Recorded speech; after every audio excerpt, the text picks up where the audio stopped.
to learn to improve it. So the ideas around good governance and institutional levels and social capital that come from research are quite important, and I hope you can see that reflected in your own experiences.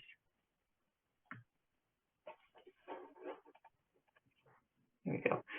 So there's long been discussions around governance and good governance. What is that? There's no final score that you can come up with when you assess a system and say, oh, you know, this is a governance of 5, this is doing well.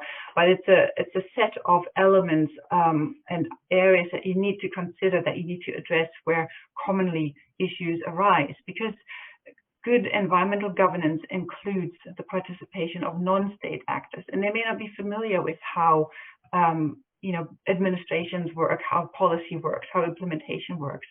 Accountability, legitimacy always play a role to ensure people follow what you're trying to do. You know, policy isn't just set, and by setting the policy, that's it already implemented. You need the buy-in of everyone along different levels. The environment in particular causes additional challenges because what a catchment is, what a habitat boundary is, doesn't align with an administrative boundary. So there's a question of fit and interplay. And as I said, social ecological systems keep changing. They are dynamic, and that's why our management of them needs to be adaptive and flexible. And Inge already touched on knowledge and how the importance of knowledge, and no single person or organization has all the knowledge to manage a certain environment correctly or to the best abilities, but you need different knowledges from different sources. And there's always this question around which, you know, sources are valid. You know, are they scientifically proven, or is it just anecdotal? Is it tacit knowledge even?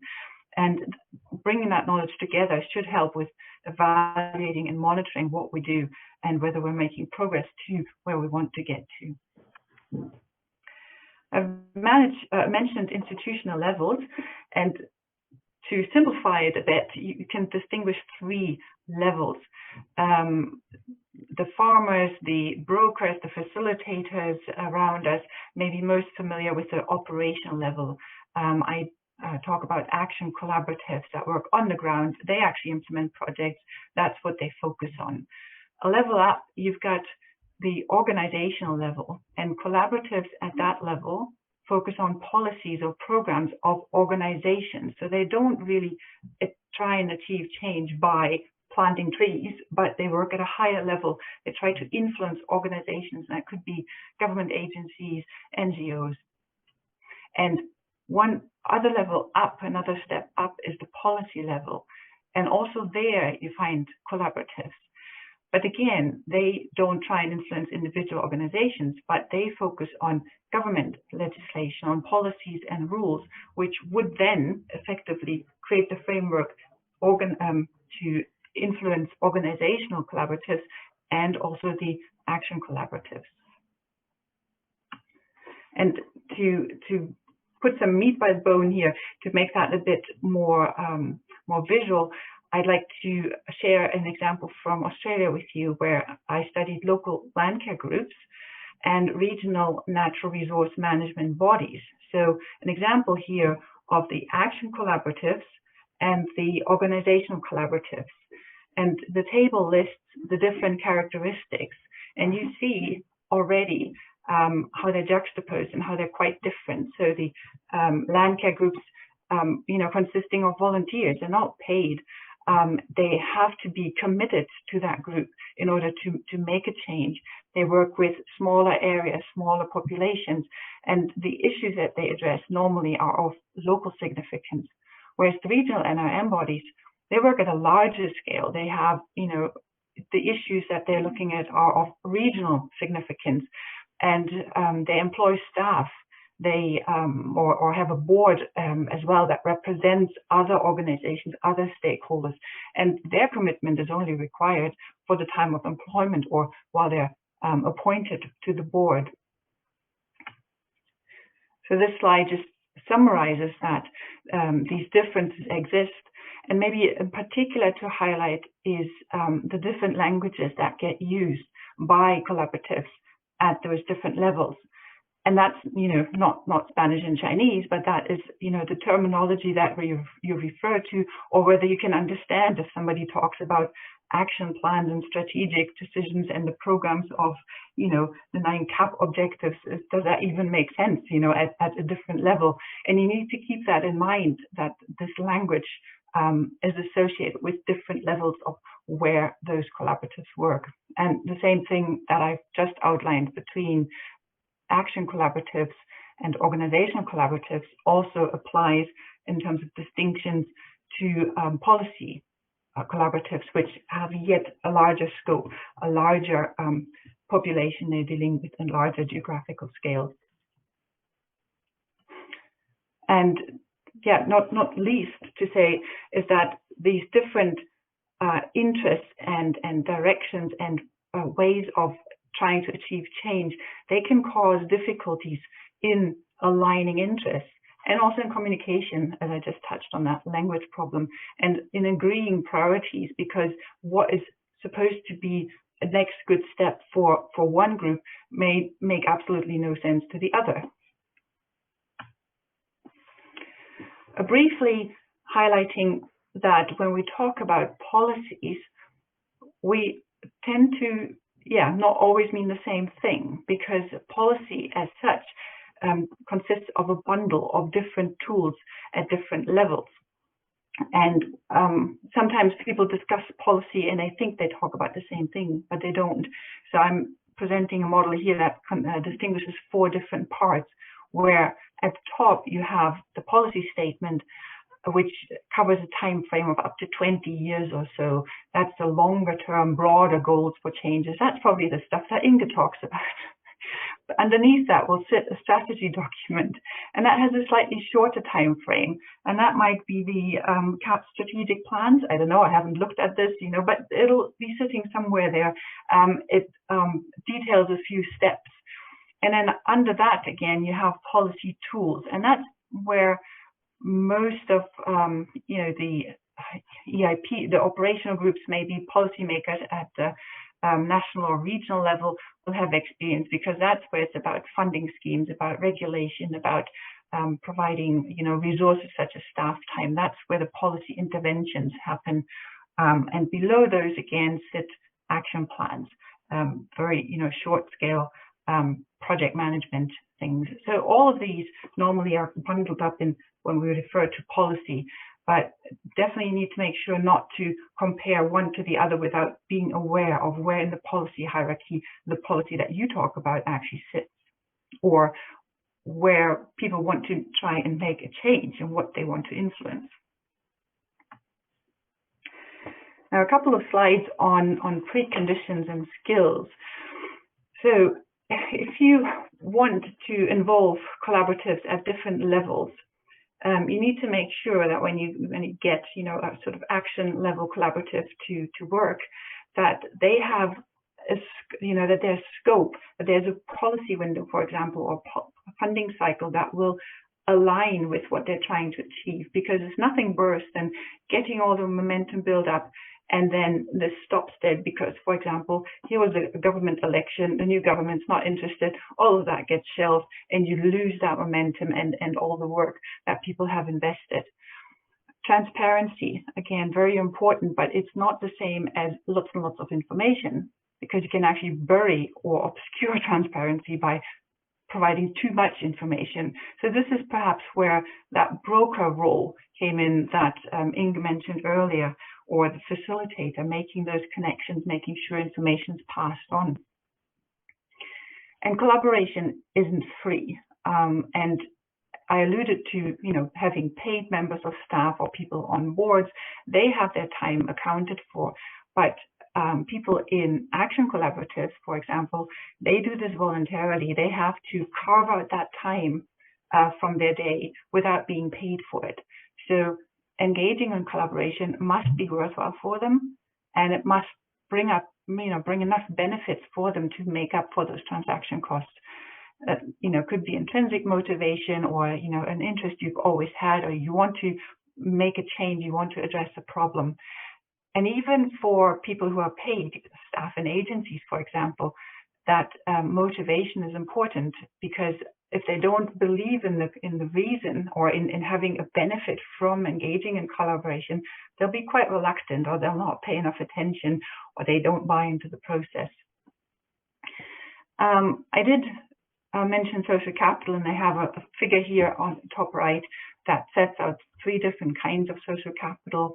I can't go in detail to explain that, but it's about both the connections and links between members of one collaborative, but also the links that they have to actors outside their collaborative.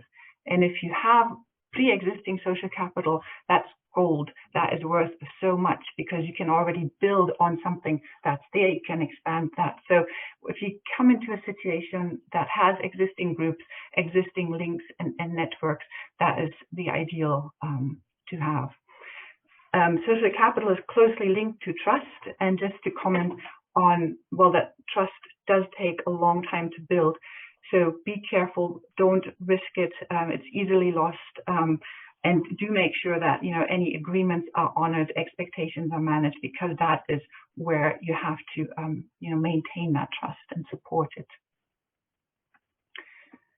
And I think that's my last slide. So I'll just comment on the particular role of the facilitator. And I've, you know, kind of disentangled that, teased apart the various different roles. Inge mentioned the advisor. And this seems like a lot of pressure being put on that one person, but it doesn't need to be one person. The different functions can be combined in one, but they can also be shared between different people. Very important is that that facilitator can support two-way communication. It's not just about sharing information. Here it is, we've consulted, we've collected your insights, now go forth and do what we want, but it's about an ongoing dialogue, a two-way communication, and acting on that communication. The interpreter role for managing those different languages that you will encounter when a farmer or a researcher or a policymaker are talking to each other. Someone needs to make sure that they understand each other, and that opportunities for alignment of interests are identified. Always useful to have a charismatic leader. Lots of studies have shown that, and that charismatic leader can come from all sorts of walks of life. It doesn't need to be a trained agricultural advisor. It can be someone different. And you need a process manager, because that collaborative process doesn't just run on its own. You need to have someone who looks after that, to make sure that it's being moved forward, that the results are visible and shared. Maybe that's similar to what Inge had in terms of the dissemination role that then someone needs to take on. Although I don't quite agree with that. I think the knowledge sharing needs to go throughout the whole process rather than just happen at the end. And someone who invests in social capital and builds relationships. And that's not necessarily just project meetings. It can be anything to help people act collectively. Professionalism, sometimes it is possible that action collaboratives or organizational collaboratives employ people to do exactly, you know, a personal or a specific professional job that requires expert knowledge. Sometimes the members of that collaborative have those skills. And of course, various different knowledges help, you know, if you bring them to the table, not just from one sector or industry or topic area. And I'll leave you with that. Thank you very much.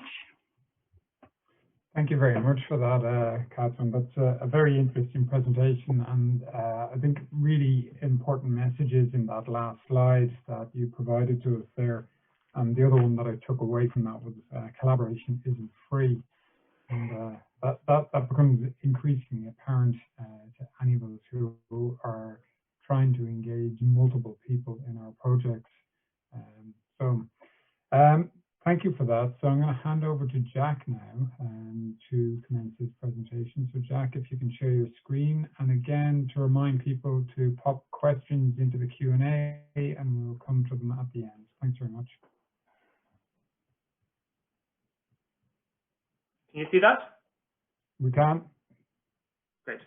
Okay, thanks for that, David. And I'm going to go over a few of these first slides quickly, because I think they've been covered in a bit of depth already by Katrin and Inge. So my name is Jack McCarthy. I am a postdoctoral researcher here at Teagasc. and I'm going to present some research I did on the EIP Agri initiative, and focus, as you can see in the title, upon processes of collaboration and knowledge sharing in applying to that initiative. And I'm going to present here a case study of one group that formed to engage with this process in Ireland. And I think this will start to flesh out some of those concepts that we've discussed already into a specific context. So just a quick overview of the presentation. I'm going to say a few quick words on collaboration for sustainable farming and why we should be interested in that. Then some details of the EIP Agri initiative and its particular implementation in Ireland. Then straight on to a case study, some findings, and the implications for policy. So a lot of this has been covered, as I said. From a collaboration perspective, what we're interested in is diverse stakeholders working together in policy and regulatory decision-making processes. So farmers, researchers, advisors, policymakers coming together, share knowledge and co-produce agri-environmental solutions. I'm going to skim over this, but the main point I want to make is that this is useful for developing locally relevant responses in particular. And the EIP Agri initiative provides us with an opportunity to build understanding of these collaborative approaches and feed into policy going forward. And so the European Innovation Partnership for Agricultural Productivity and Sustainability, or EIP Agri, I'm interested here in how this is implemented as part of the Common Agricultural Policy. And in particular, one part of that sought to support the establishment of multi-actor operational groups of those different stakeholders, as I mentioned. And in particular, it sought to support those groups to design and implement innovative projects that could enhance productivity and sustainable resource management in farming. In Ireland's case, this resulted in 2 open calls for projects in 2016 and 2017, funded to the tune of 24 million euros by the Department of Agriculture. As part of this process, the calls invited operational groups to form and propose pilot projects that could contribute to rural development objectives under the Common Agricultural Policy, including environment and climate. These were assessed through a competitive application process. First, an expression of interest. 42 of those groups were shortlisted and received some funding to develop extended applications, resulting in 21 projects being funded for a period of up to 5 years. You can see that these are distributed throughout Ireland, and they address a range of different environmental challenges in a range of different agricultural contexts.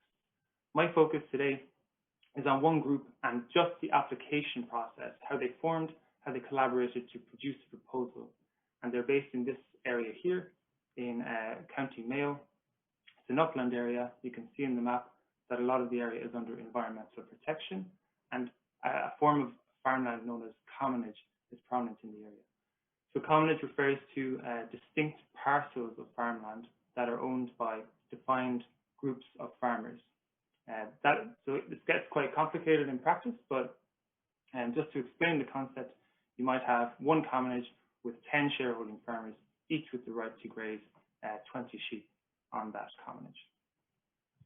So just to give an idea of the kind of landscapes we're talking about, this is open mountain with little to no fencing, and low impact extensive sheep production is one of the main production systems here, and the commonage acts as an important grazing resource. So as in many commonage areas throughout Ireland, the case study area, there's been a history of sustainable management challenges on the commonage areas relating to both overgrazing and undergrazing for a number of different reasons that I don't have time to get into today. So with this context in mind, the group that formed in the case study area proposed a sustainable upland management plan focused on actions such as cooperative shepherding, invasive species management, riverbank protection, and the aim being to protect or enhance upland peats, biodiversity, and water quality. Again, this proposal was shortlisted but not funded. I think we can still learn a lot from this group's process, but also this highlights one of the shortcomings of the current EIP initiative, which could be improved upon in future iterations. So to trace this process, I conducted 47 in-depth interviews focused on, as I said, group formation and how they developed that expression of interest application. focused heavily on the perspectives of the interviewees, and in particular, a small group of people that led the process. So to give a quick timeline of what that looks like, although the application itself was written over the course of about 6 weeks, a much longer process fed into that. You can see in this graphic that farmers in the area started to gather information through visits, for example, to the Burn program as early as 2010, anticipating that this kind of scheme will be coming out in the future, started approaching local institutions as early as October 2014, and then this led to a number of different actions, including many meetings and a survey of local farmers, which I'll get to later. So looking at that process, it was led by 3 to 5 farmers who initiated the whole thing. They began to gather locally based institutions, including a local development company, research institute, some state agencies, and advocacy organizations concerned with sustainable agriculture. That core group worked to build support of 200 farmers who are active locally and establish decision-making processes through which to produce an EIP proposal. So to get into some of those motivations that started this whole process off, this interview passage is illuminating. So one of the lead farmers told me, I went to the Burn in Clare a few years ago. That's what the EIP is based on.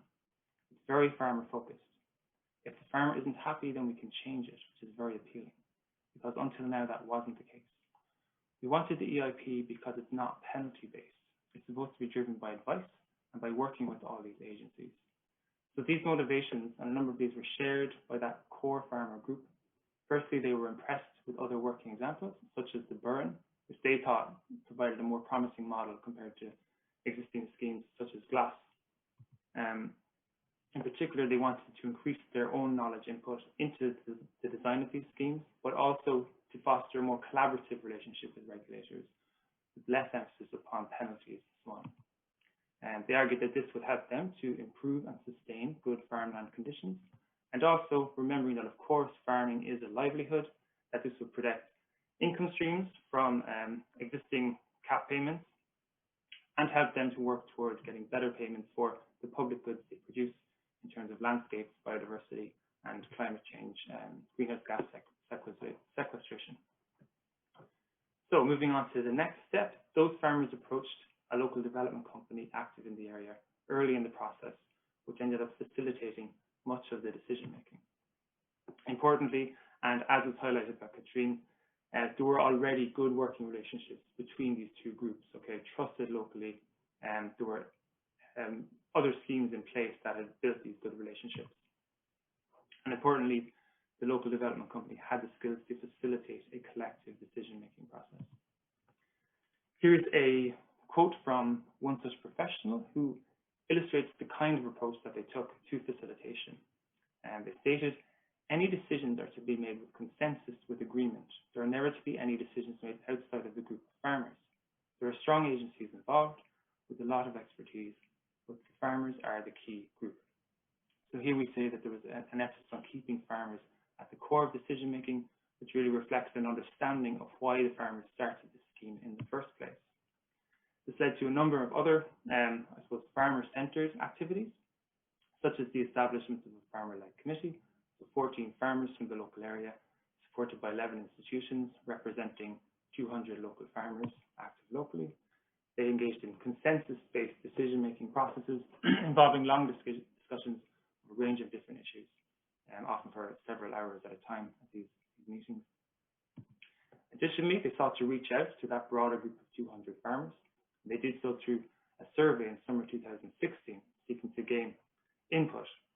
So they distributed 200 surveys, about 70 of which were returned. One farmer explained to me that this was good for gathering ideas, but also suggested that it was important for creating a sense of inclusion and ownership over the proposal. So that was the kind of the farmer-centered side of it, and a few ways that they brought farmer knowledge into the project. But also it was important to get some technical scientific knowledge input, and this was a requirement of the application. A local research institute provided a lot of input in this regard, particularly relating to water quality. And they advised, one example is that they advised the group to align the physical scheme boundaries with the local water catchment. This would allow them to argue in their application that upland management activities will contribute substantially to protecting local water quality by avoiding, for example, soil erosion. So this led to substantial change in the proposed boundaries from the originally envisaged area, shown in orange here, to all the commonage within 2 water catchments shown in pink. And the scientist explained to me how that decision was made. He states, so the trick was to try and protect local rivers from changes that might happen, either agriculturally or through climate change. Like if climate change is going to be giving us more catastrophic floods, that are going to be ripping river banks. That was the approach that I took when I started meeting the farmers. Of course, depending on where they chose, after a public meeting, it became the watersheds that flowed out. Okay, so there's a few things that are important here. First, that yes, there's technical, scientific, kind of hydroecological knowledge coming in, but importantly, the scientists had to communicate these ideas to the farmers, and it depended on where they chose, so reflecting again that farmer-centered decision-making process. So, as I said, these processes fed into an application that was submitted to the EIP initiative. It wasn't ultimately funded. So just to conclude, we can identify a few take-home messages that we can feed back into some policy questions and suggestions. So the take-home messages from the case study is that it's useful to think about these areas as new sites of decision-making, where this kind of thing may not have happened before. In the case study area, this allowed for the incorporation of both farmer and scientific knowledge, but there was a core group that expended significant labor, time, and skills in achieving this outcome. The decision-making processes were locally adapted and locally managed, and importantly, they built on existing relationships and were tuned to farmer concerns. And it's worth noting also that collaboration and input was itself a major motivation for the farmers. So looking toward policy, I think it's logical to assume that different places will have different labor, time, and skills available. So we might ask, how can policy support the development of relevant capacities and skills where they may be less developed, especially if we want to use these kinds of approaches more broadly going forward. And I think it's also worth highlighting, it's not just about the farmland and environmental conditions, it's also about those social conditions. So a locally adapted decision-making process was key in that. The major shortcoming, I suppose, and it's worth noting that the Department of Agriculture deserve credit for developing an innovative approach to implementing the scheme with a lot of positives, but for groups that reach an advanced stage and expend all this labor, develop capacity, but don't get funded, it's a major blow to them, I suppose. And this was noted by Jones et al. In a report in 2019, which recommended that the Department of Agriculture should provide substantial feedback, remain engaged with those groups, and outline possible next steps that they might, to where they might direct their efforts. So those conclusions, I hope they'll feed into our discussion later. But for now, I'll just thank you for your attention, and that's all from me for now. Thank you very much for that, Jack. So we've kind of come down through a number of different scales here, starting up at that European level, and then taken from Katrin's presentation a number of different international examples. And here we have Jack talking about one particular group within Ireland. And we're going to continue now in that vein with Henry O'Donnell, who's an agricultural consultant and project manager with the Inishowen Uplands EIP Project. So Henry, if I can ask you to present, that would be great. Thank you.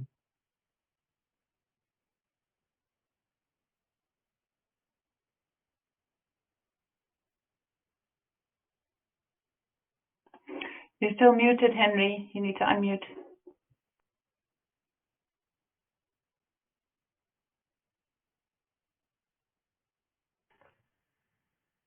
Can everybody hear me there now? Yep. Yeah, sorry. Thanks, David. Yeah, Henry O'Donnell here. Just where I came from, I'm an agricultural consultant. I'm also an upland farmer, and I'm currently project manager of our Inishowen Uplands EIP. Let's get my slides in order here. Our project started in 2019. Just to give a background of where we came from, the Inishowen Peninsula is a very distinct area in the northwest here of Ireland. There's mainly mixed farming of cattle and sheep. There's approximately 2,500 farms in Inishowen. Many farms consist of lowlands, uplands, and commonage.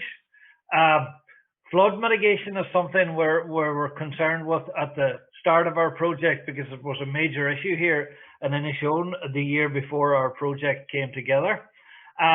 But I suppose our key message for our EIP project was that our key objective is to improve the profitability and sustainability of farming in Inishowen. Now, again, just to show you the map of where we're actually located, we're in the very northwest.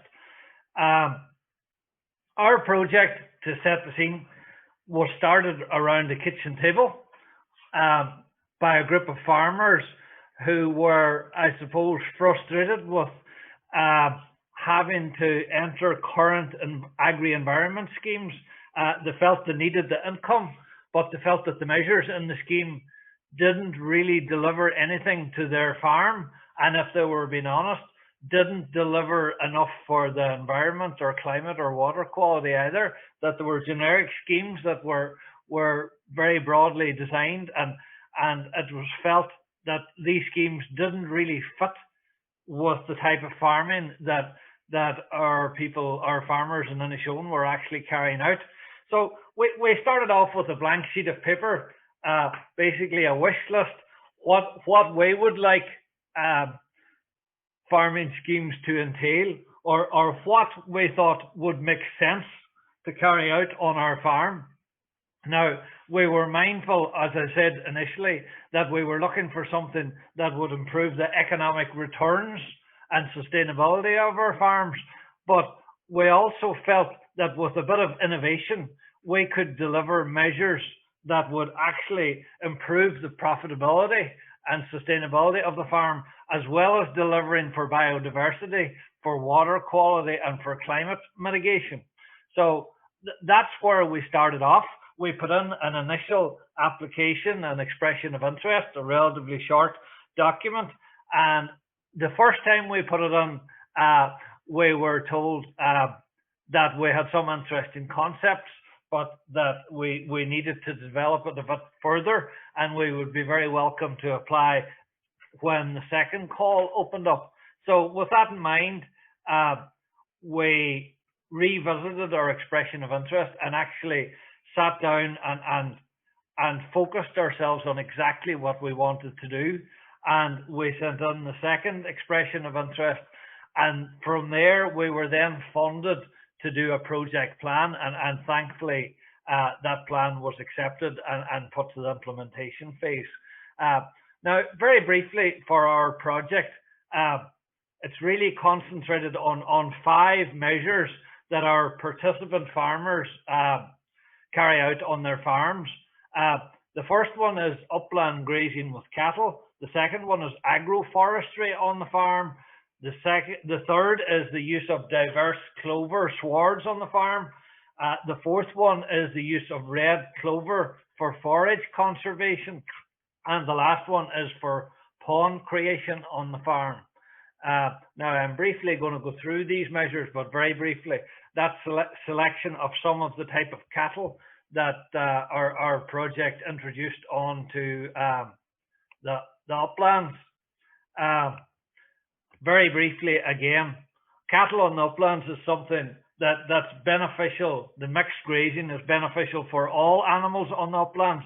And very simply, from a farmer's perspective here in Inishowen, there would have been cattle on the uplands maybe 50, 60, 70 years ago, and that practice was discontinued. And the reality is it was quite easy to reintroduce it. And it basically gives a farmer a new grazing platform for his bovines, which has a very simple return financially right away, that the farmer owns this land and hasn't been using it for bovines, and it complements the sheep on it. Meanwhile, we're improving the biodiversity because the bovines are non-selective grazers, It keeps this land eligible for basic payments and all other schemes. And as I said at the start, it improves the returns from farming as well. Now, agroforestry is something that when we looked at it, there is currently an agroforestry scheme available to farmers, but we looked in Donegal and indeed in Inishowen, there had been no applications to this scheme since 2015. So we felt that there was something wrong here. So we looked at it. We felt there was huge benefits to farmers to put trees on the farm. Now, the reality is the current scheme that was available to farmers, the objective of it at the end was to end up with a forest. And we felt that our objective is to end up with a lot of trees on a functioning livestock farm, and that will sustain a farm family in the local community and not replace them with trees. So there's loads of benefits that I'm not even going to go into here, like extending the grazing season, nutrient capture, carbon sequestration. Basically, everybody knows all this, but farmers were not doing it, and that's what we felt. We had to design a measure that would allow farmers to plant loads of trees on their functioning farms. Sorry, I'm just going to skip on a bit here because I'm very much aware of time. The white clover-based diverse swards has, funnily enough, become extremely topical since we were formed, since our EIP group kicked off. There's huge debate at the moment about reducing nitrogen fertilizer use, about capturing nitrates, about capturing carbon in the soil, about replacing mineral supplementation in animals. So again, we feel there's huge benefits to farmers to move away from monoculture to diverse swards. There's huge benefits for the farmer financially with a low input system, a low cost system. There's huge benefits for the environment. So as I say, I'm not going to labor on that anymore. Red clover we introduced for fodder conservation. Again, exactly the same parameters as the white clover, reducing nitrogen fertilizer use, reducing the potential for pollution, reducing input costs. It really makes sense for our farmers, and it's working very, very well up here. The last measure, the introduction of ponds on the farm. Well, the obvious thing is for biodiversity, but we feel there's a practical use here in terms of a potential water supply, and we can see even in the long term for potential micro hydro generation. So again, ticks a huge amount of boxes for the environment and also has potential to deliver practical services to the farmer as well. Now, just to talk a wee bit about the EIP mechanism, we have found huge positivity in our participants, because what we're doing in conjunction with our participants is actually developing and refining our measures as we go on. And it's not the traditional thing of telling a farmer, this is what you have to comply with. And in more recent times, farmers feel that joining schemes is more about getting a list of things you're not allowed to do.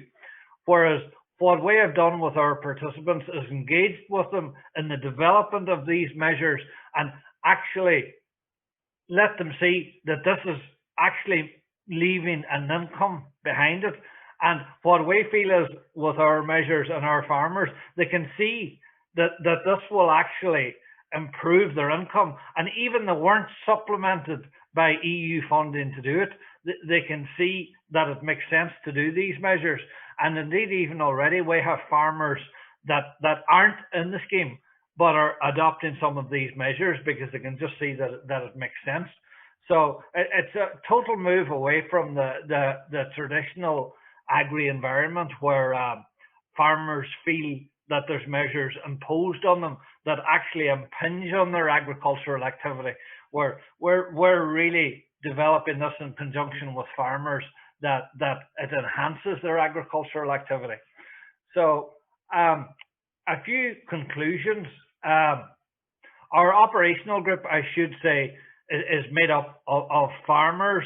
It's made up of agricultural advisors, and it's made up of some specialists. Then we have a specialist forester. We have some people from our local universities. So we have a good mix of the practical and the theory and the research, and we find that works very well. And we just see that the actions we're developing work for the farmers. They also work for climate, water quality, and biodiversity, as from a farmer's perspective is nearly a byproduct. But basically what we're saying is this EIP approach has allowed us to innovate, and it's hugely important. And having engaged at this stage with a lot of the other similar EIPs all over Ireland, there's a great consensus that this is perceived as being so positive by the farming community, and that when we develop something, farmers will engage and adapt. Now, from our own perspective, we're doing quite a lot of measurements and analysis behind the scenes, because at the end of the day, we do feel we have to justify what we're doing here with concrete results that we can show the farming community, we can show our paymasters that this has worked. And if some of the elements don't work as well as others, well, that's a result too, and we can move on from there. There's huge potential for climate change mitigation on Irish farms. Farmers will engage when they're consulted in the proper way. Delivering environmental and climate objectives doesn't have to be a cost for a farmer, and can simply be adopting new practices on the farm which work for the farmer and the environment. Just to conclude, following on from some of the topics that Inge covered at the start, where we see now that the next hurdle, if you like, we have to climb is to ensure that the innovation of all the Irish EIPs is not lost, and that is captured in the next Irish CAP strategic plan in whatever form that takes, whether it be agri-environment, whether it be ACIS, whether it be knowledge transfer.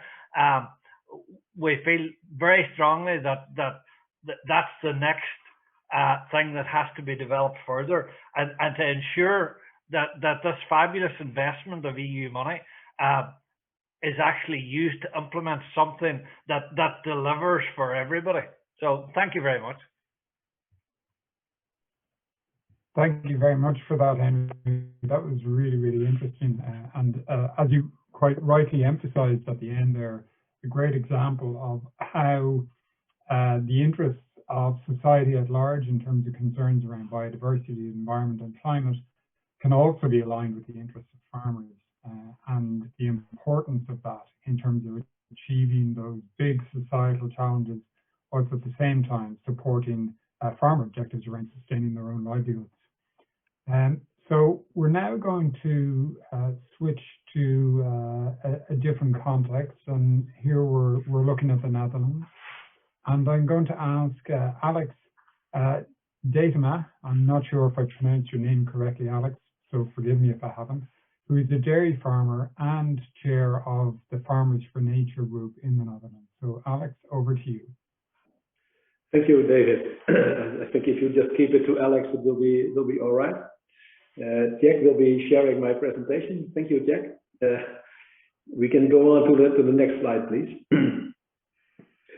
Well, I am a dairy farmer from the Netherlands. I have a very average farm for the Netherlands, the perspective of the Netherlands.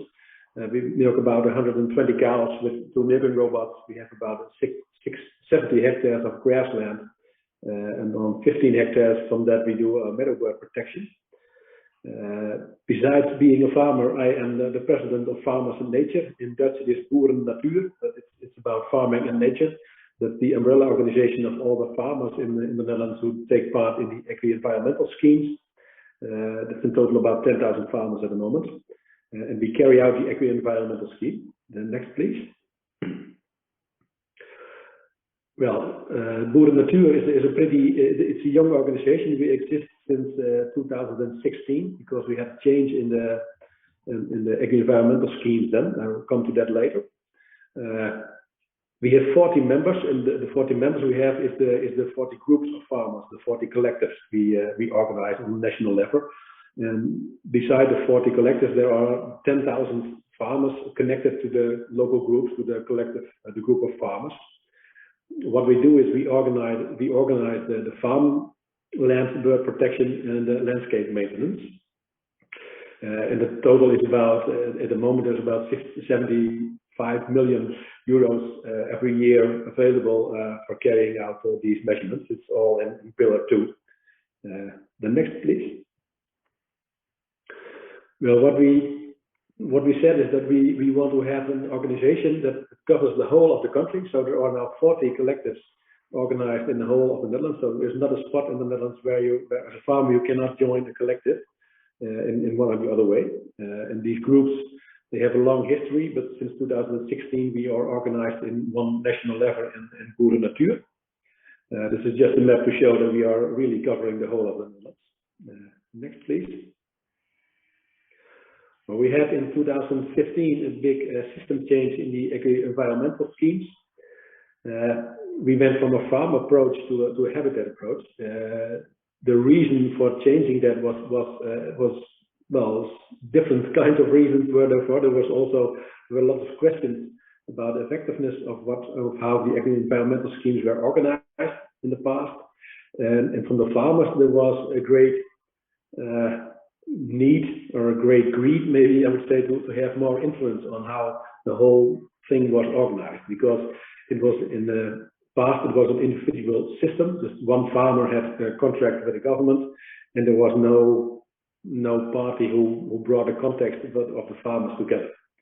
So we said to have a better system that can work stronger, we need the farmers to cooperate together.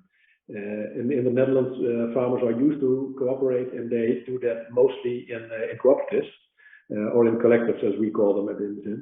So we made, together with the government, we said, okay, if we want to have better results, we have to build a system where the farmer has more power, is more in the lead of what they want to do in their region, and they have more responsibility for what they are doing in the region.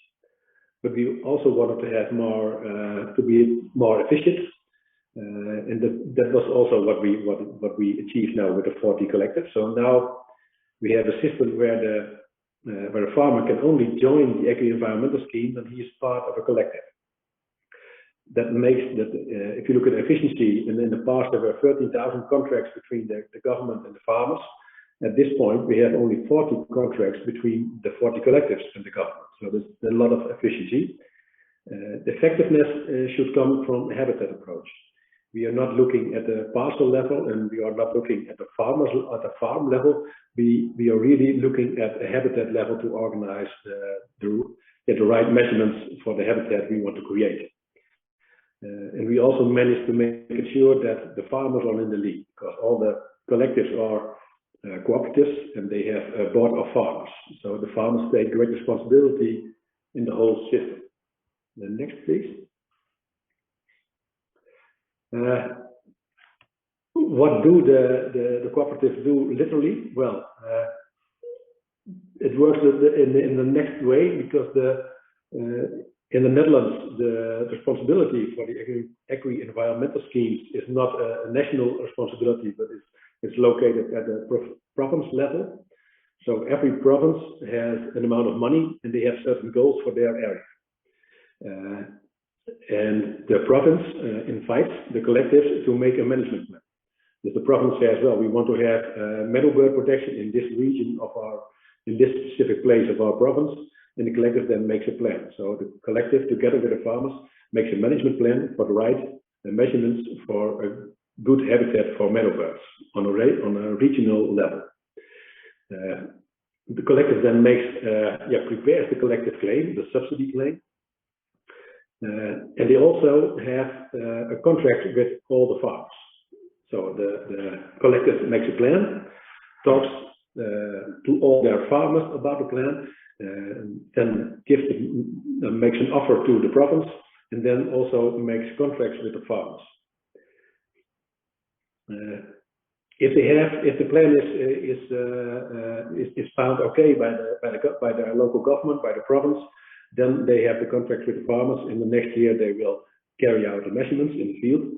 And the inspection of the realization of the management activities is also done by the collective, because they are responsible for carrying out the measurements. They have a contract with the farmer, but the government looks at the collective for the realization of management. So if everything is carried out very well, then they prepare the payment justification. So they make a payment justification for all the farmers, and the collective really gets the money that is part of the total claim. That means that the collective is seen as the receiver of the subsidy. And the collective then pays the individual farmers the money. Well, monitoring the measurements and the results is also done by the collectives, but they do that in cooperation with all other parties, with people who have the right knowledge, with nature organizations, with ecologists and biologists to do the good contracts. And there is also guidance from the collective for the farmers when they carry out the measurements. So the farmers can always stay in contact with the collective for advice about how to do the work they have to do, about the rules that are in place. The next, please. Well, what is achieved now? We work now with this system for 5 years. We started in 2016, so this is the 5th year. So far, all the claims that have been done by the collective to the province are carried out and are approved by the province, and we reach the payment of the claim is about 99%. So that's a really high percentage of the money that is available is really spent with the farmers. 99% is really paid out. The groups of farmers, the collectives, have built their organization and really are being much more professional than they were 5 years ago. And much of them started as a group of volunteers with a farmers board, and most of the collectives have now 2, 3, some even 10 people working for them the whole year round to organize the whole scheme, but also to advise the farmers and also to carry out other projects. So initially in 2016 we started just to carry out the agri-environmental scheme. Nowadays we do a lot of different things. One of the things we've developed is a knowledge network. And you have to look at it that we are organizing, and we call it knowledge circles. We organize knowledge circles on the national level. That is for the people from the collectives, the people who work for the collective. We organize knowledge circles on the national level to share the latest knowledge and to learn from each other. And on the level of the collective, there are also knowledge circles organized for the farmers. So we try to let the knowledge flow from the national level to the collective, to the farmer, to the kitchen table of the farmer. Now, the monitoring of the results is always kind of leaping behind on the measurement. So it takes longer to see the results in the number of birds and in real biodiversity before we can look at the whole things. But we are trying to keep that up. And the control and the sanctioning of when a farmer is doing something right or he hasn't done what he is obliged to do is done by the collective. So if the government sees there is something wrong, there has been made some mistake in the measurements, the government will fine the collective, because they are, from the government's point of view, the collective is responsible for carrying out the measurements. So the fine goes to the collective, and the collective then has to decide if they had made a mistake or that the farmer made a mistake. And if the farmer made a mistake, they will go to the farmer and say, well, you made a mistake. That means that you get less money than we agreed. So that's a great responsibility also for the farmers board of such a collective. The next, please. Well, I think with the system that we have built now, where the farmer is much more in the lead in how we organize things and how we carry things out, they feel much more responsible also for reaching the goals and not only responsible for carrying out measures. And we see that makes the farmers much more happy. So you see here a happy farmer. Next, please.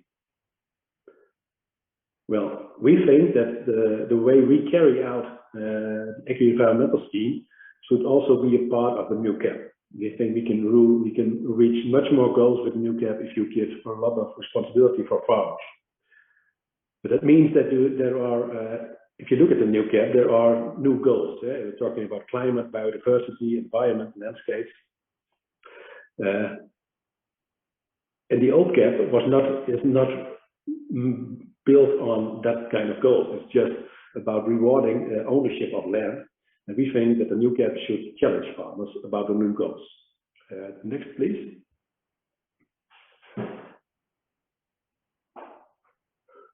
So if we look at the new CAP, we think there should be much more green budget than there is now to support farmers who want to make the change to more nature-inclusive farming practices. We also think that if you want a different agriculture, it depends a lot on where you live, where the farmer is, which region do you live, and which possibilities you have in your region, on your farm, to do things for biodiversity or climate. So you cannot make a basic set of rules in Brussels to reach these changes. If you want to really change, you have to look at the region and and also give the space to make regional measurements and actions for the farmers. So we think, and if you look at it in that way, that should be an increased role for the collectives, because they are regional organized, they have the knowledge of what is necessary in the region, and they can make sure there is the synergy between the agri-environmental schemes, the eco schemes, and the conditionality. The next, please. So again, the happy farmer. If I look at now, that we still have the feeling that there is much and they are trying to organize too much in Brussels, and that makes that the farmer cannot choose how he wants to run his farm, but he has to look at Brussels how to run his farm. And I think we are making a good move with the national strategic plans. But even in the national strategic plans, there should be more space for the farmer to choose in which way he wants to deliver the goals that Europe asks us. So they should more talk about the goals that we want to reach than about the measurements that the farmer should take. Next, please. So if we look at the new CAP, we would say make 50% of the budget available for eco plans instead of just 25 or 20 or 30. We think there is a great role for eco plans in eco services if you want to challenge the farmer to earn his money back. Because if you cut the direct payments with 50%, most of the farmers are going to look, well, how can I get the 50%? How can I earn my 50% back? So you have to build a system that is really challenging for farmers. That means that you have to think of measurements that are area orientated. So you have to really look at different areas with different measures and different goals. Sometimes these area orientated measurements, they need coordination, because if you want to create a habitat for farmland birds or for meadow birds, there has to be a coordination of the measurements over the farms, not on the farm, but over more farms. So that we need coordination on the measurements. And there is also a need for coordination with third parties. And only if you do those three things, this area orientated measures, coordinated measures, and coordinated with third parties, then you can really create a habitat. And we think that the cooperatives we have in the Netherlands can play a great role in that, in creating that habitat. And next, please. And that's finally, maybe the end of my presentation, I want to just say that if you give farmers the possibility to make changes on their farm and make choices for themselves on their farms or how they want to reach goals, you can reach much more than when you tell them what to do. And so, and basically say you should keep the conventionality of the new cap as low as possible, and build great ecosystems and give room and space for the farmers to build their own habitats with the knowledge they have of the area. So that's what we learned the last years. I think the last 5 years, the farmers are really keen to reach goals if you give them the ability to make changes and make choices on their farm, which they really support. Thank you. Thank you very much, Alex. Again, another really interesting presentation and fascinating for a whole set of reasons. What I really took from it is that idea of the happy farmer, and it aligns with some of my own thinking around the need for policy to think about how it's designed in terms of the impacts it has on farmer well-being, and the fact that designing policies like this that support greater farmer empowerment and autonomy can help improve welfare and well-being of farmers. So that was a point of personal note for myself. There's lots more in there that I know other people have picked up on. So we're going to have a 5-minute break. This is just so that people can get up and go to the loo or grab a glass of water or whatever it is. And then if you come back, we're going to have a little bit of discussion and then an open question and answer. We're going to have a question and answer session. So if you want to put your questions into the Q&A box at the bottom of your screen, that would be great. So see you in 5 minutes. Thanks, everyone.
So we start back, Jack, or?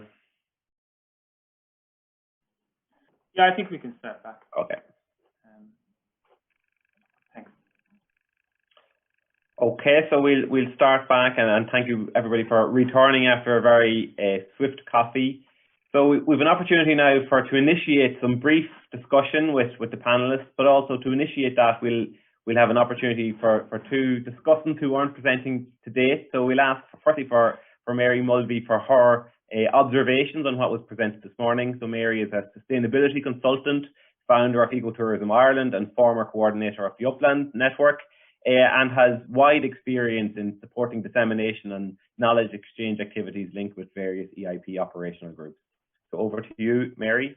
Okay, thank you, Dara, and thank you to all the panelists and presenters. It was very, very informative, and I suppose a lot of nuggets of stuff we've all learned over the years, maybe the hard way, that sometimes the theory and the practice are very, very different when you roll out stuff. The program that I was most involved on the fringes of the EIP was in terms of the uplands, and I suppose the scramble that was out there 2 years ago when everyone was trying to do their applications and trying to, get their areas, their groups, pulling it all together. And what we ended up really, I suppose, for some of the groups, we done a very, very small program, less than 40, 50,000 from the Heritage Council to bring upland groups, totally upland cross-community groups and farmers, to network with each other. And they ended up networking with a lot of EIPs, be that in Wicklow, the Burren and in Kerry. And for some, it was managing the disappointment of not getting the funding for the EIPs. And I suppose maybe I'm very hard-skinned, but I used to say to a lot of people that when you're in this business of community development and funding, you get some, you win some, you lose some. Politics is everywhere. There's probably more of it in farming than we want to admit, but the geography of funding usually reflects a little bit along the way. And I think what it sensed for me was a huge hunger for people to network, to collaborate, to share. I suppose I would be disappointed in terms of the narrowness of the focus, that you can never be a gang of farmers on the side of a hill or a mountain and not be involved in a community, not be involved in other things that are going on. So to me, obviously tourism is my background and recreation, and the lacking of integration in these programs to cut across to recreation, to cut across to agriculture, to at least talk. I think Karen's couple of slides should be a new handbook in collaboration in terms of it applies to everything. And I've been at the tail end of every sort of consultation fatigue in every policy of every Irish government department. They want to consult everyone for nothing. They want all the information, and you usually don't ever hear from them again. You know what I mean? And I think we need to really move on from that in terms of powerful facilitation that is done professionally and costs and delivers. So I think overall, Alex is, the lessons of people that have been ahead of us have to work. I think generally in this sector, what I have sensed is the Burren set the template for sharing, and sharing is good, and people come and learn their lessons, and it's open. I do see burnout and personality fatigue, do you know what I mean, for bringing projects to projects to projects when you have very tight schedules and you have to deliver. And talking to a gang of farmers for 2 or 3 weeks of that program from other parts of Ireland, while it's really, really good in transfer skills and knowledge, I suppose other questions that, now standing back a bit, of time from the whole thing, I think the opportunities, Henry mentioned it on climate change and stuff like that. There's probably a lot of lost opportunities that climate change and the SDGs and real sustainability should have been key and core to all applications. While I understand innovation was the buzzy word in all these programs and projects, I think, the lasting legacy of where we're all going, ironically now post-COVID, was that a few more core pillars of applications. In terms of gender mainstreaming and things like that, of all of the groups I met everywhere, and James Moran has answered the question there, you know, about getting more people involved, the non-paid things. I don't know, have they scared all the farming women away from the projects, or do the men like it as a nice day out for themselves or whatever? But I didn't come across a huge amount of women, and there are women and younger, the next generation involved in farming. So I think that intergenerational thing, I do recall one trip that I funded, and you know, there was an older profile of the farmer who, you know, said he was retired, but you knew he wasn't really, you know what I mean, and the sons were still around. So I think that kind of intergenerational thing, that, you know, there's a lot of opportunity to do that together and bring stuff together. But I think, you know, overall, I've met the ag team. I think the willingness to help was definitely there. I think it, you know, it was a big program to deliver. I think it's settled down now, but I think those early days of expectation and managing disappointment probably need to be looked at more, that a lot of very small amounts of money could transfer a lot of skills and information. That, you know, the process of having to set up bank accounts, overdrafts, you know, it's a big undertaking for anyone. You know what I mean? You need a lot of leadership in areas. And my read of it was, and whether it's PC or not to say it, but the stronger IFA regions and people that had support and had technical people to help them with applications, however they arrived at that strong position, you know what I mean, definitely helped bigger, you know, applications get there and get to the table easier. I think it's been a great process. The mainstreaming of it, and I still am finding it impossible to read the next CAP and greening and stuff like that, but it doesn't sound too exciting from anything I'm reading this far. But I think huge learnings and understandings to share going forward, everything that's happened, and maybe digitally, you know, we love doing big conferences in Ireland, but the last year has shown us there's other ways to do things, and there's other ways to do things that maybe film and, you know, creative, and, you know, doing a lot more things to share best practice, you know, and portals. Okay. I suppose someone mentioned the agricultural advisors. From where I'm sitting, I used to get all mad phone calls in my other life of farmers trying to diversify into tourism. And we don't do good advice on farm advisors in Ireland. We do very poor in terms of, when I saw what your average farmer was getting out of an EIP, 5 to 7 grand a year for the amount of work they're doing, I think we need to do a lot better for farmers to diversify into leisure and recreation and stuff like that, and the expertise. And I don't know, you know, there seems to be a gulf between the private advisors, the Teagasc advisors, and all the rest. And I suppose the schemes need to work better together for the farm. Okay, so I think that final comment links back to what Inge was saying about highlighting the importance of good advice and advisory support, and as you mentioned also the technology developments and the need for greater digital and developments and with technology in order to support these systems.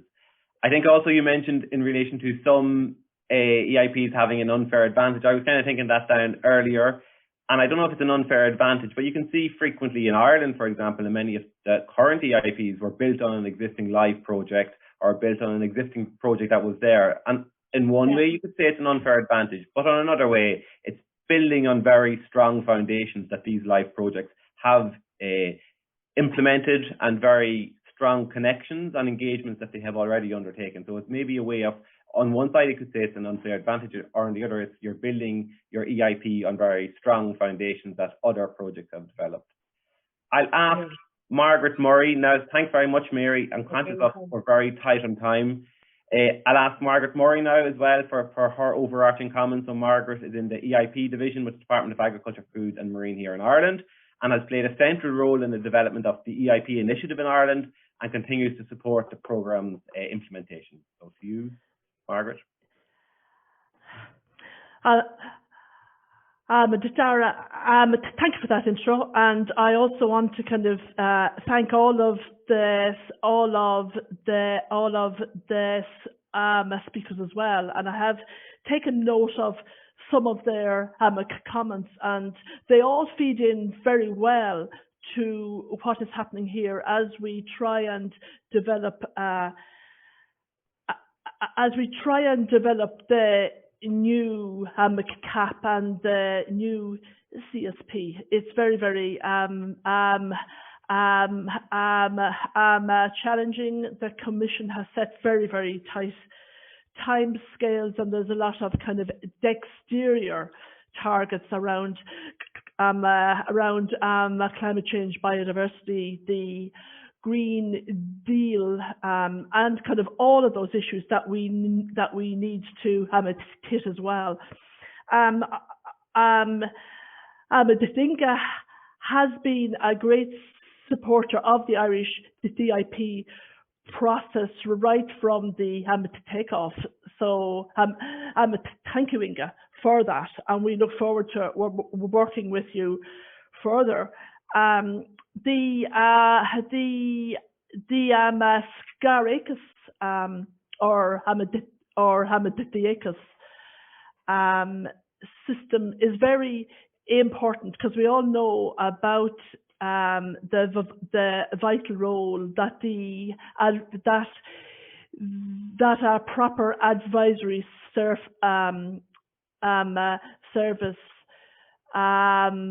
plays, and that the knowledge and the dissemination of that is kind of pivotal. And one of the lessons from the EIPs and from the results-based programs is how the local knowledge of an advisor joined with the local knowledge of the farmers and the teams is a really powerful input, and that can kind of empower farmers and can really lead to a detailed knowledge of not only the kind of landscape and environment, but the individual farm. So that is something that we are looking at in the next CAP, is that whole area of kind of knowledge transfer and the importance of specialized knowledge in many of the DIP schemes as well. I was very interested in what Katrin had to say, especially around FIS and interplay. And I think that's really, that's kind of vital, and it's what we are looking at going forward. We recognize in the results-based space that we need to be outside of the farm boundaries, that we need to be dealing with things on a landscape or kind of catchment level, because birds move, waters flow, and they aren't always within a farm boundary. Landslides happen, fires happen, floods happen over a whole landscapes. So we have to be able to deal with kind of all of these things on a much wider, a much more holistic way. And the larger DIPs and the burn program as well have shown how these schemes are scalable, how they can take in large numbers of farmers, how we can now start viewing things in a kind of landscape scale, and to deal properly with the challenges that kind of impact on our very, very sensitive lands in a kind of a whole healthy way. Jack, I was very interested in what you were saying about about your kind of work with kind of one of the projects, and that's something that Mary talked of as well, about dealing with the disappointment. And you're absolutely right. We were aware that a huge amount of work had been put in, and there was disappointment. We had a small sum of money for these, 24 million. And it was our first time out. We have learned a lot, and kind of hopefully all of those issues can be dealt with again. Henry, I know very well. He's one of our kind of vocal EIP project managers, and they are all vocal, and that's wonderful. Kind of, Katrin also spoke about the importance of a skill set and a charismatic leader. Henry is one of those. He is somebody who is able to bring a large group of disparate farmers along, get them all enthusiastic, work with them in their own area. I think that the whole importance of this locally based thing is that it is local, and farmers are being heard, and they're being listened, and they're encouraged to talk to each other and to collaborate and join forces, join work, and kind of all of that comes from people like Henry and the other very, very good project leaders. That's a big lesson that we've learned, that the top-down approach, I mean, obviously, it will always be there. It does a very, very good job, but the bottom-up approach when you're dealing with sensitive areas is just vital. And at Teagasc, I found your kind of explanation of the Dutch model fascinating. I must say it's kind of very different here. I liked your kind of explanation of the goals and challenging farmers. I can see where you are coming from. And a farmer's income, as kind of Henry mentioned, is vital. I mean, we are all talking about looking after the land and biodiversity and all that, but it's a farmer's income that we must consider. Brendan Dunford from the Burn says that a farmer, you have to consider his head, his heart, and his pocket. And I think he is absolutely right. If the farmer knows that he's doing the best for his land, for the environment, for biodiversity, for all of those things, and will get a fair payment for that effort, I think we are a long way on. So that is really all I'll say. Thank you. They were all very, very interesting. Thank you, Margaret. And I think, again, going back to the charisma of the leaders, it's kind of a double-edged sword in one way, because we want charismatic people such as Henry leading these projects. But the danger then is the burnout, that when someone is charismatic, they frequently don't say no to requests from other visiting groups, and they want to showcase best practice, and that there is greater and greater demand on these charismatic leaders. Absolutely. Jack, I know we're run over time a wee bit, but I think if we still have time, Jack, to run through some of the questions that may not have been addressed in the Q&A. Is that okay? I think so. If we can take maybe 10 more minutes. If that's good. Sure, we'll plow on until we lose network connection anyway. So, and again, apologies to people who I won't ask questions because I'm only flicking in and out, and some of these have already been addressed in the Q&A. So Inge, you highlighted the vital role of local advisors in these EIPs and in these knowledge transfer groups, and that you were surprised, I suppose, and disappointed at the low level of engagement in some of these ACIS groups. Is there a reason, do you think, for why there was this level of 9% engagement with advisors? Yes, I think it's probably a bit our own fault that we presented the EIP as the way of bridging between research and practice. We wanted research to deliver for practice, and that there was an equal level playing field, that the practical people could work with the researchers and vice versa. And practice was apparently, that's what afterwards we realized, too many times understood as farmers or farmers' organizations. Yeah. And the role of advisor was not seen. And already the last years we've been hammering on this and selling this.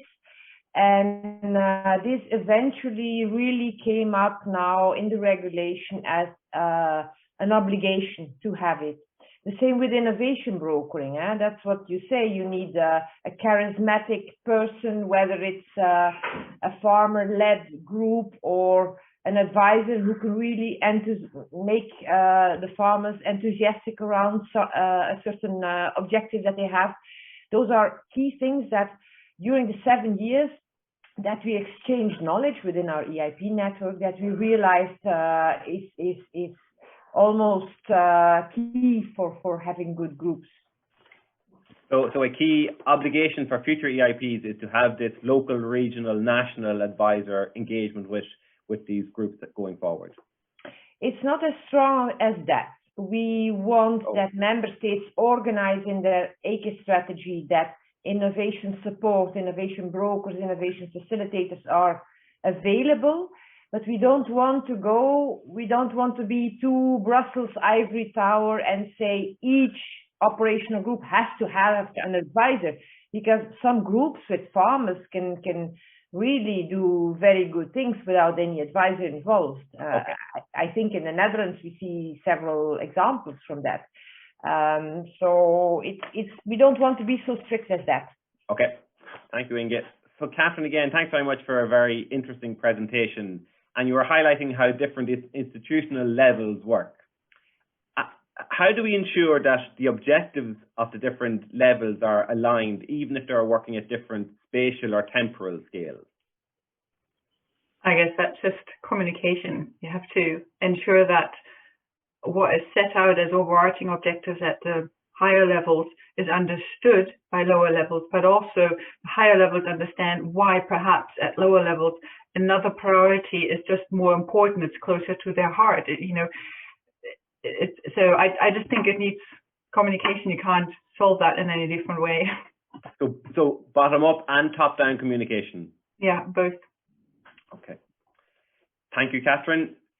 Jack, so I know you've addressed some of the questions that I know Kevin was requesting in relation to how did the farmer group react, and again I think Mary was mentioning this, how groups react when their application is unsuccessful. Does it galvanize them into making a better attempt next time around, as Henry and his group did, or do they kind of throw things up in the air and say, well, this process just isn't working? Yeah, it's a really important issue. And yeah, thanks Margaret for responding to that as well.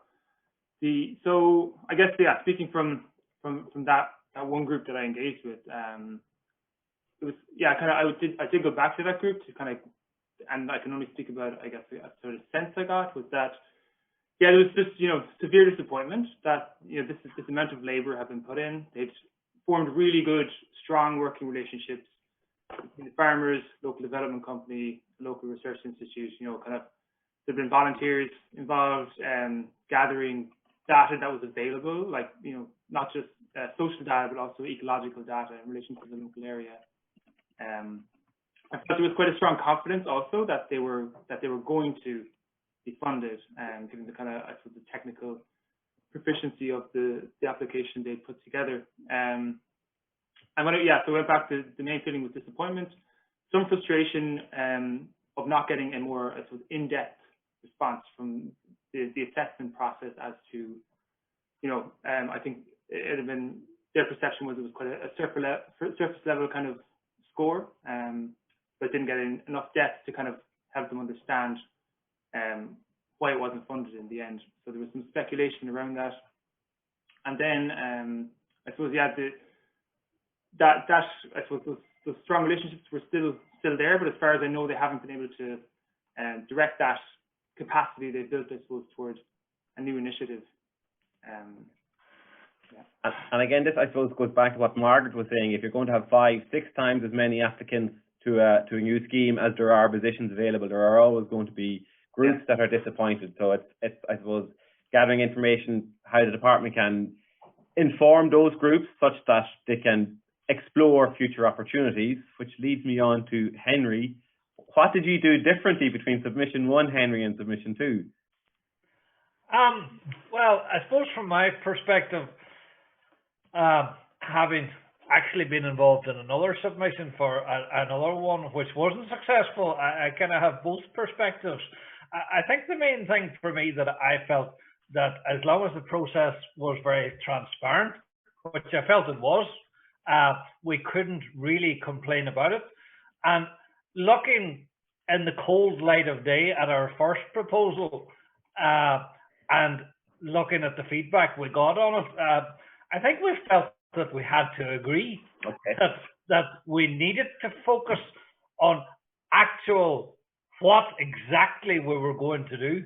And I think that's the thing about the EIP system. You really have to break it down to, this is what's going to happen on the 1st of January, and this is what's going to happen in March.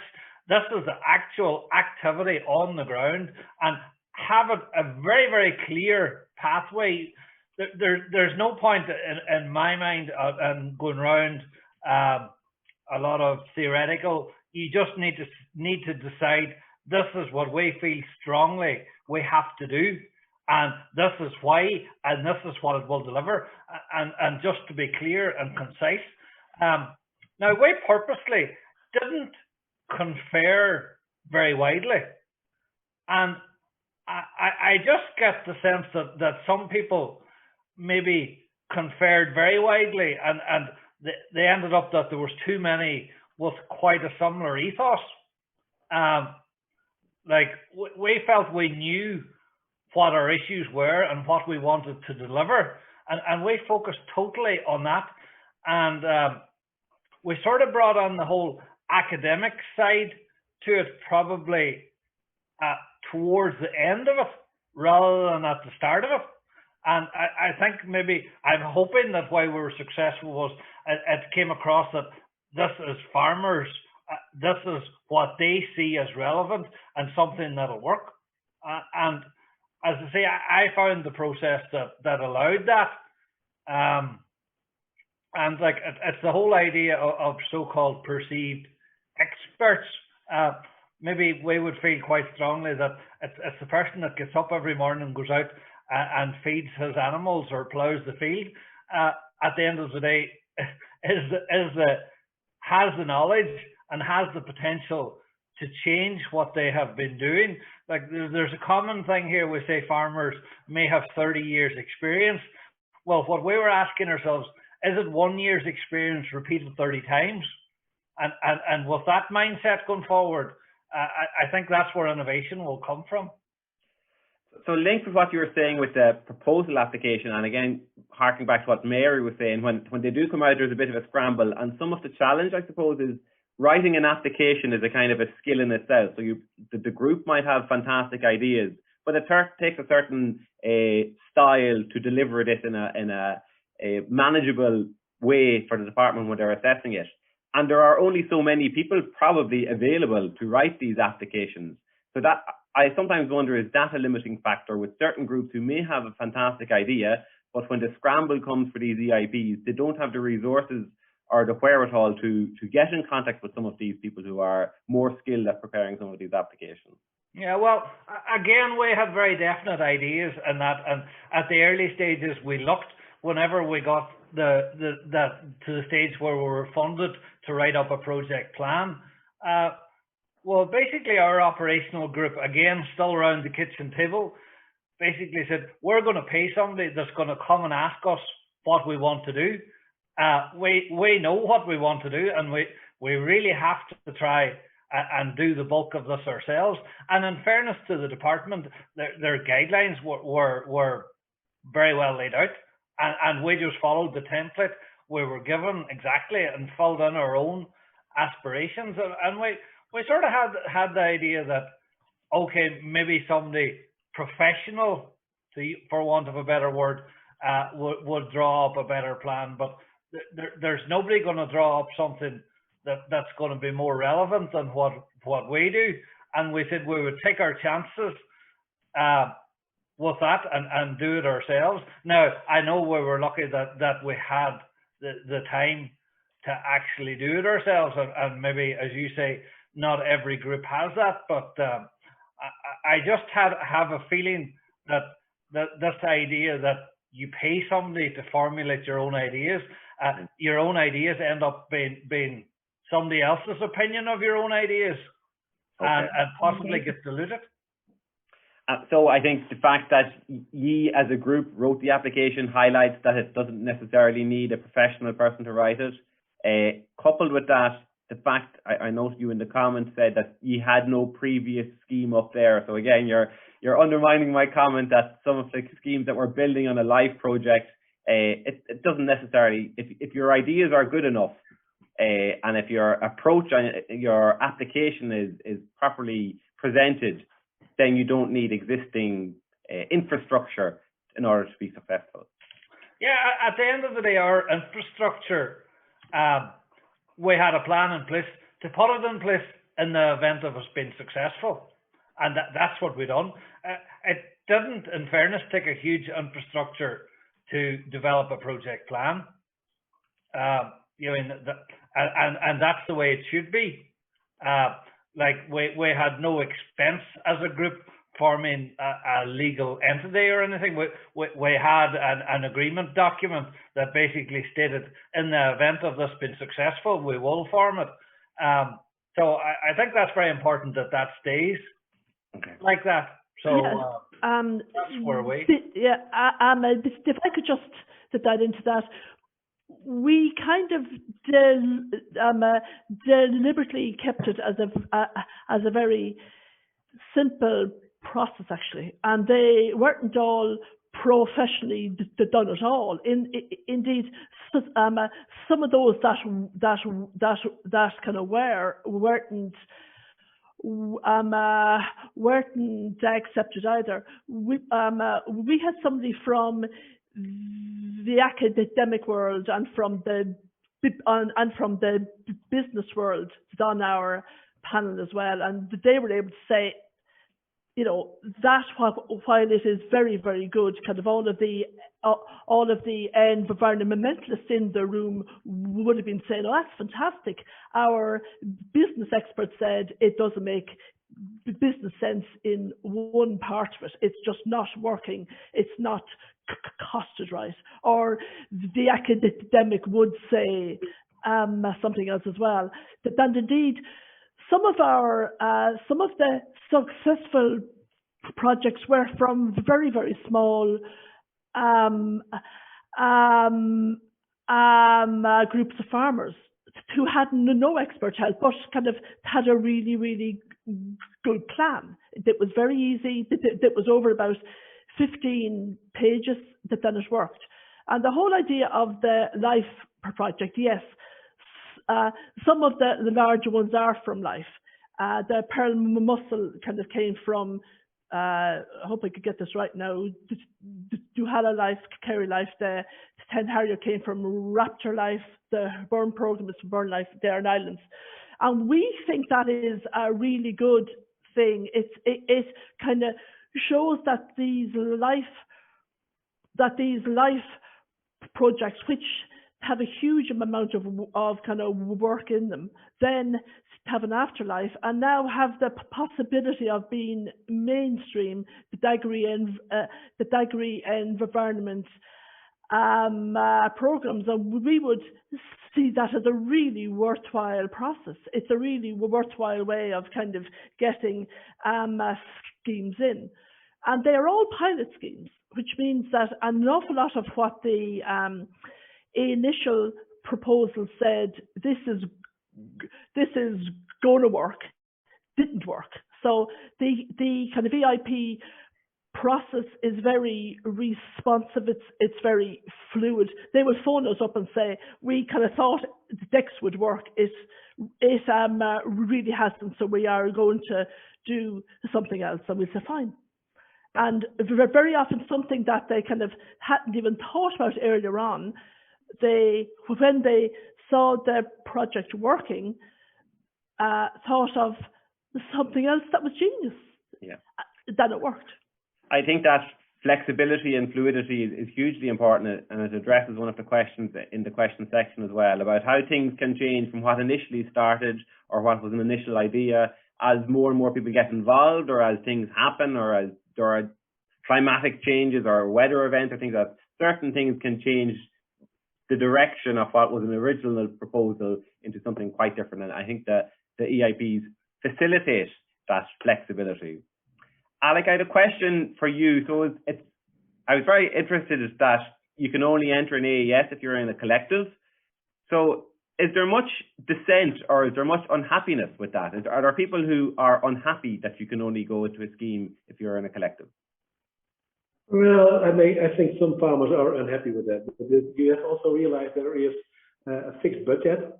So also collectives have to say to some farmers, well, you are maybe almost in the right spot to join the scheme, but there is no money left, and we choose for a farmer who his farm is on a better spot and who is able to support the habitat we are creating more than you are.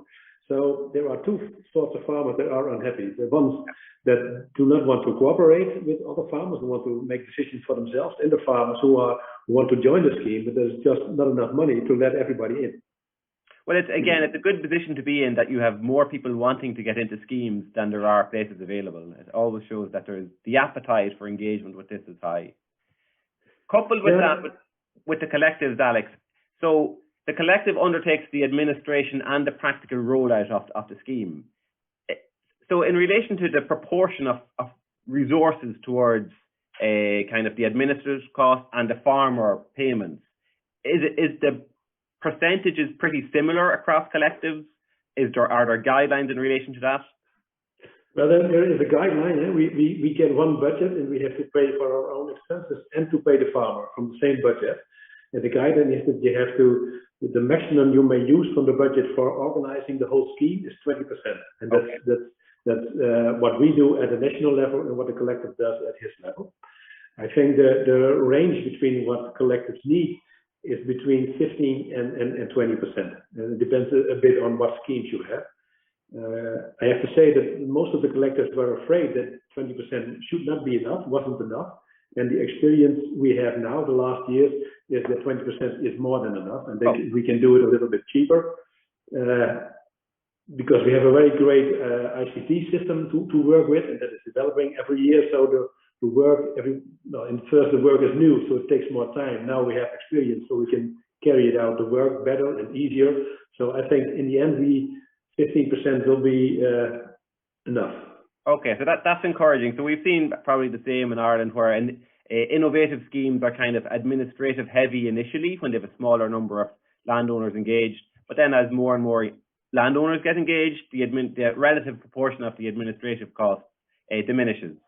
Yes. And again, as you say, as skill sets or as computer systems become developed, those costs are removed. And are the monitoring of the results part of the administrative costs? Yes, that's one of the problem, because there is a limit. You have to always think about where do I spend my money, and monitoring is very expensive. So a lot of collectives try to do that together with a lot of volunteers and with organizations who do that voluntarily. So it's always looking that you want to do it professional, but you also want to do it cheap. That's a continuous struggle. Okay, so a question came in, and I know, Katrin, you addressed it in the text in relation to conflict resolution, shall we say, and how if you have a group with strong personalities, and obviously there are strong personalities, to get EIPs to the stage they've got at, how do you go about resolving some of these conflicts? So it might be useful maybe for Alec or Henry to give insights, not personal insights, I suppose, but a generalist insight in how some of these conflicts could be resolved. So if we start maybe with you, Alec, or some experience you have picked up over the last number of years. Well, I think it is what we managed to do is because we have 40 collectives organized over the whole country.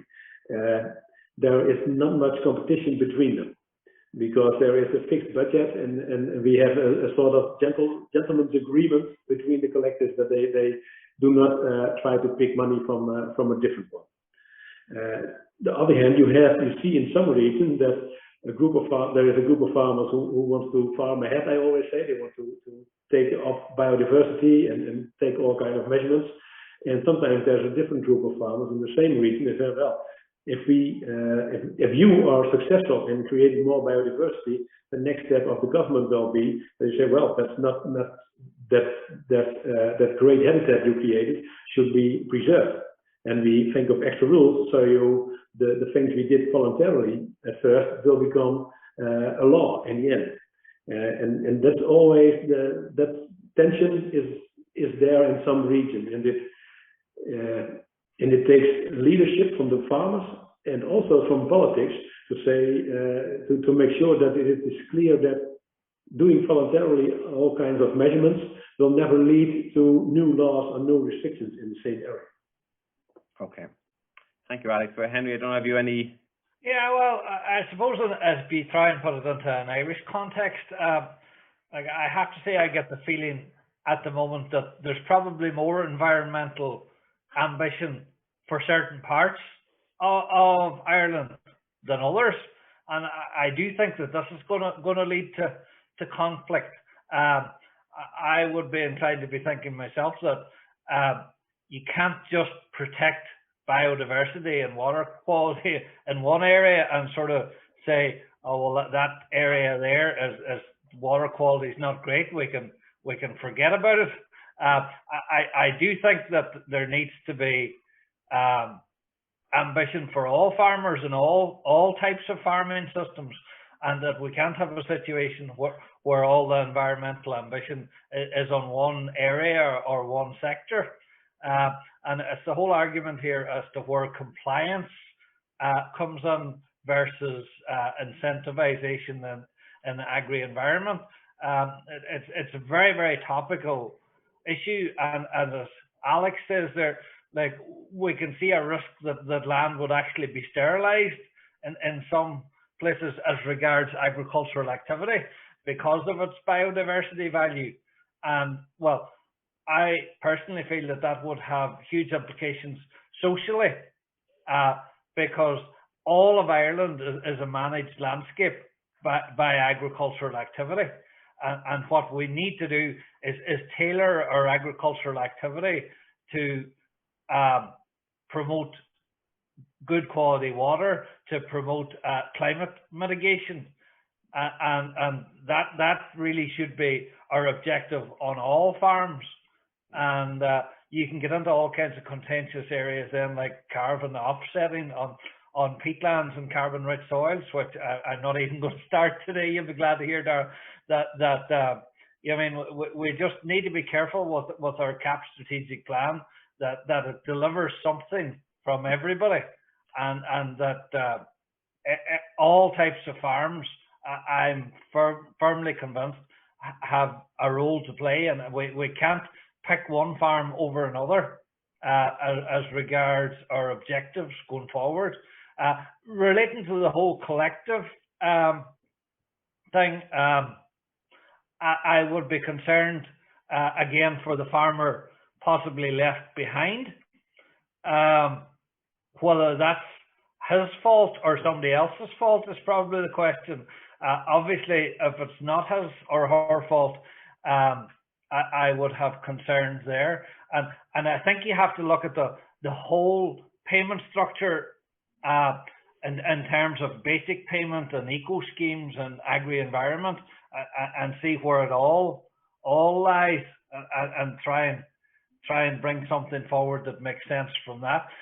Collective is great where everybody buys into it, and I think the EIPs are having a role in developing that mindset among farmers, because there has really been no history of cooperation or collaboration in Ireland, and it's kind of a new concept for farmers that there's definitely huge benefits, but we have to develop it carefully.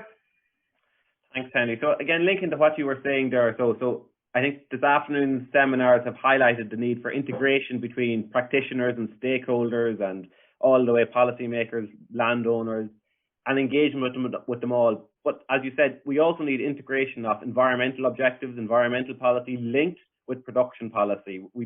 These landowners are producing a product, not just an environmental product, but they're also producing a farm product.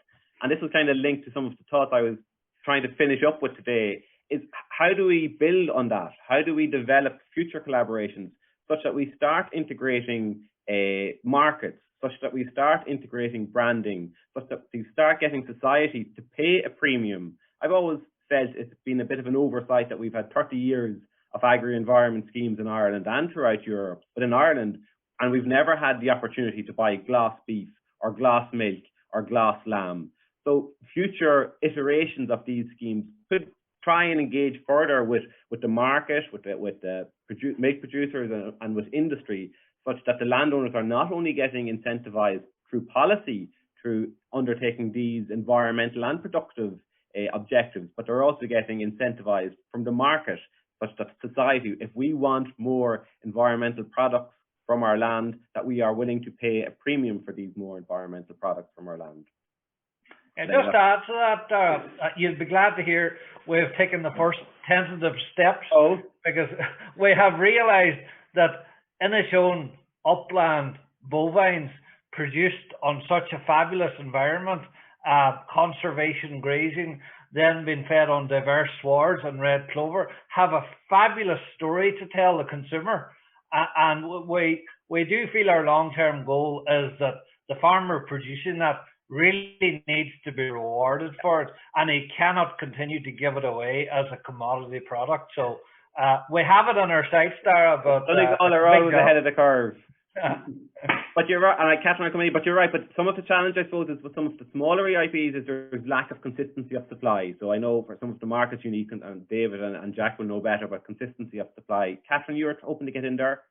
Yeah, just a quick one, a pitch for the Contract 2.0 project. That's a project funded by the European Union, and it's looking at innovative contracts in agri-environmental management. And one of the approaches that we're looking at are value chain approaches. So how is that managed? You know, who's initiating it? We got a couple examples from Germany. HIP, the baby food producer, quite a large one, and all the suppliers for that producer, they have their label for this is how it's been produced. The company sets the standards. And another example where it's because of the local sheep, I think, and apple products, etc. That's being marketed locally sold, but also widely, I think across Germany. So there are some approaches, and we're trying to learn from them and draw the lessons that can be transferred elsewhere, or at least, get people thinking, which bits of this can we adopt to our situation? So yeah, work in progress. Thanks, Katrin. There are definitely lessons that we can learn from that Ireland can learn from other countries. So, Alec, you were hoping to get in there, and then I hand you back to David. Yeah, that's a small remark. It takes too much time to explain the whole thing. But at the moment, the Boer Natuur we are together with the whole dairy industry looking if we can use the data we have, because we have data of 10,000 farmers who are in the agri-environmental scheme, and we know exactly what they are doing.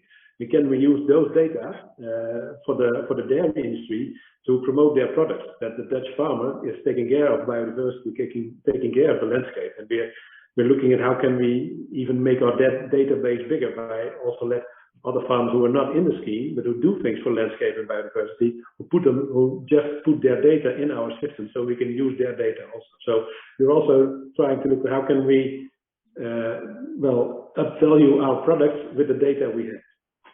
Thank you very much, Alec. And I think we'll wrap it up there, lads. And apologies for going way over time, but back to you, David and Jack.